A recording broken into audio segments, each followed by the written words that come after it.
the floor is yours. Once again, welcome. Thank you very much, dear President Sederfeld, dear Secretary General Montella, distinguished members of the Parliamentary Assembly. Thank you for inviting me to address the Parliamentary Assembly. These are extraordinary times. The President just said it. We're in crisis, up at all hours, in my case, still 4 o'clock in the morning.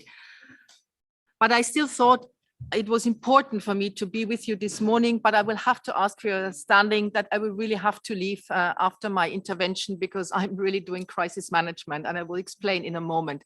But before I come to the issue of the day, I just wanted to say that normally I would have spoken about the great work this organization does in the Secretariat, our field missions, the institutions across all 3 dimensions, and how much really I personally value the cooperation we have with the President, with the Secretary General on almost daily, weekly basis, with many of my colleagues, because I truly believe in this whole of the OSCE approach. And we have established an excellent cooperation, and the added value you, the parliamentarians, bring, I think is of the utmost importance for this organization.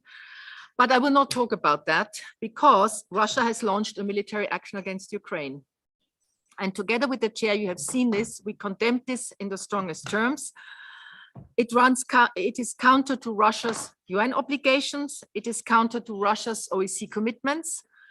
According to the Ukrainian Interior Ministry, it has caused already hundreds and could spiral into thousands of casualties. Families are losing loved ones and friends are being lost. It is creating a humanitarian crisis with a lack of basic services for those remaining and flows of people leaving. It did not have to be this way, but Russia chose force over dialogue. Dialogue was offered by the OSCE, by the Polish chair, by others, by the US, by NATO, by European capitals. Options for dialogue were not exhausted, and we said that as late as in the council we had here on Tuesday. Right now, and let me share this with you, I have 2 priorities.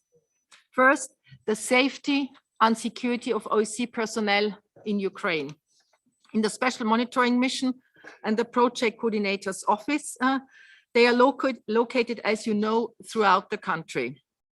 The safety and security of our personnel is our utmost priority. We have a fully operational crisis center.